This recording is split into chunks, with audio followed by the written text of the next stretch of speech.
Namasté.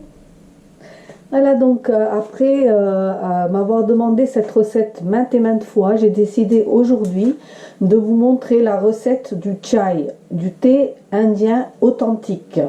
Vous allez trouver ce chai dans tous les foyers en Inde, dans même les villes, les villages les plus reculés, les maisons où il y a vraiment des habitants de l'Inde vraiment rares, qui sont très très loin. Ils ont tous chez eux l'habitude de boire le chai. C'est quelque chose que tous les Indiens partout dans le monde connaissent. Et même si vous n'aimez pas le sucre dans votre thé, le lait dans votre thé, les épices dans votre thé, quand vous buvez le chai, eh ben, ça passe très bien parce que c'est presque un plat en lui-même. Alors, c'est un héritage des Anglais. Quand ils nous ont colonisés en Inde, ils nous ont emmené le thé. Mais sauf que nous, en Inde, on aime mettre les épices, etc. dans tout ce qu'on mange. Donc, on l'a fait à notre façon et ce thé est devenu le chai. Et donc, je vais partager avec vous cette recette vraiment authentique aujourd'hui. Voilà, donc là, je vais vous expliquer ce qu'il faut en ingrédients. Donc, pour cette recette de chai, on va faire 2 petits chai. Donc, évidemment, on ne boit pas des grandes quantités de chai. C'est toujours dans des petites tasses. Parce que comme c'est quand même avec des épices, du lait et du sucre, on le boit en petite quantité, pas comme le thé vert ou le thé noir clair. Hein. Donc moi j'utilise cette marque de thé, ce qui est un thé très courant en Inde. On trouve ça dans les magasins indiens pour ceux qui habitent à Paris, etc. Mais vous pouvez réaliser le chai avec n'importe quel thé, mais un thé sans goût ajouté, c'est-à-dire pas un thé au citron, aux fruits rouges, à la vanille, etc. Ça doit être un thé noir nature. Donc les sachets de thé Lipton ou les sachets de thé, n'importe quel thé de Darjeeling, de Assam, peut faire l'affaire. Hein. Vous prenez vraiment un thé tout simple. Vous prenez du lait, du sucre, du gingembre, de la cardamone et du poivre. Donc pour 2 petites tasses de thé, j'ai pris 2 petits poivres et 2 petites cardamones. Voilà. Vous allez prendre 2 tasses donc d'eau que vous allez mettre à bouillir. Donc voilà mes tasses de chai. Et je les mesure et je les mets à chauffer. Voilà, si vous suivez ma recette pas à pas, vous allez obtenir ce petit chai que vous allez déguster très facilement quand il fait froid ou quand vous êtes fatigué et quand vous avez besoin d'un petit coup de boost, parce que le gingembre, etc. booste bien le système. Voilà, donc vous allez prendre votre gingembre, vous n'allez pas vous embêter à il se garde au frigo, vous achetez un petit morceau de gingembre comme ça et vous le gardez au frigo.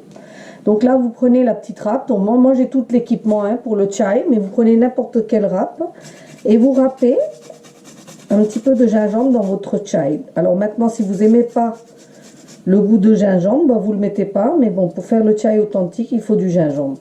Et là, j'en ai mis pas mal. Vous en mettez pas autant si vous ne voulez pas qu'il soit très fort en gingembre. Je ne sais pas si vous voyez, mais il y a voilà, quelques morceaux de gingembre là au fond. Ensuite, je prends ma cardamone et mon poivre et je le mets dans le mortier.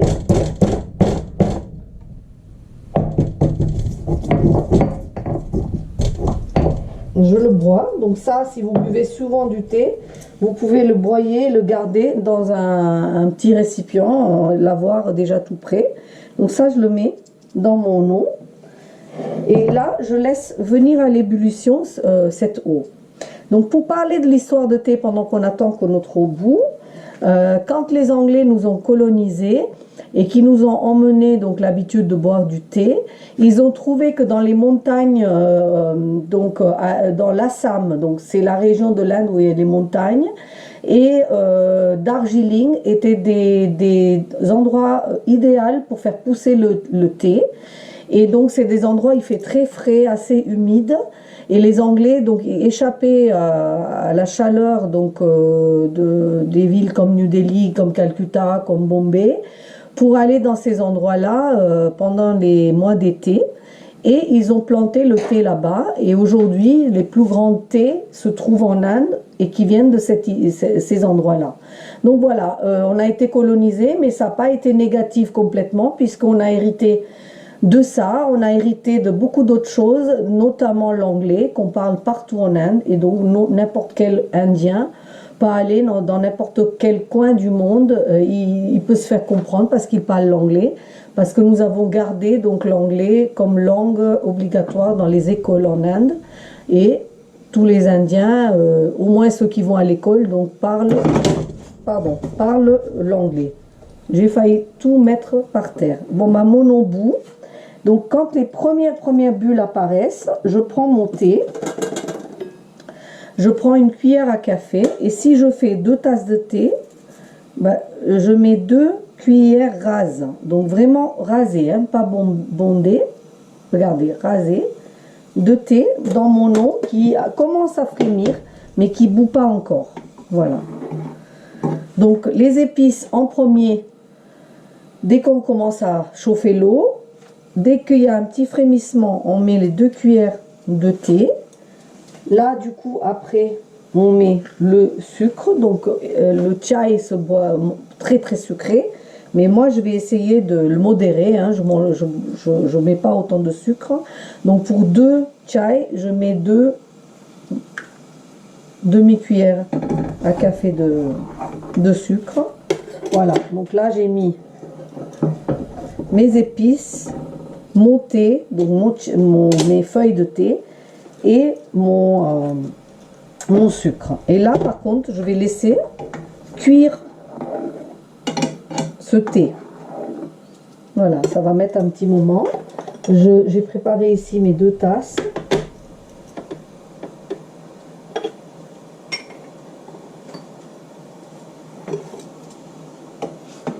Donc là, je commence à avoir des grosses bulles. Et là, je vais verser mon lait. Donc, vous faites attention. Moi, j'ai l'habitude, mais du coup, je vais essayer de mesurer ce lait aussi. Une cuillère, 2 bonnes cuillères de lait aussi. Donc, 2 cuillères à café rase de thé, 2 cuillères à café rase de sucre et 2 bonnes cuillères de lait. Alors là aussi, vous pouvez modifier en mettant un peu plus de lait si vous voulez votre chai soit pas trop fort. Mais le véritable chai, on met les 3 choses un peu proportionnées. On laisse bouillir. Alors, les Indiens font bouillir énormément leur thé, c'est-à-dire longtemps. Mais du coup, le thé, il est vraiment très très fort. Moi, je le laisse bouillir. Voilà, je laisse venir à ébullition 2 à 3 fois. C'est-à-dire que là, il va monter. Regardez, il va monter. Je vais descendre le feu. Et je vais attendre juste que il prenne tous les parfums.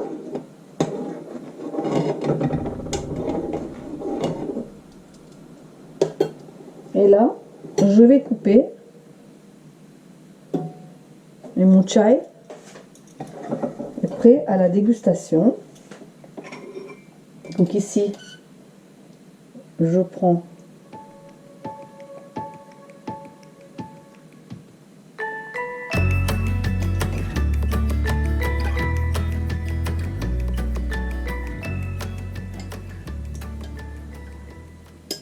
alors voilà, ça c'est l'équipement pour faire le chai, parce que nous on le boit tous les jours et plusieurs fois par jour. Le petit passoire en fer, la petite gamelle à bec, la petite râpe et le mortier. Voilà.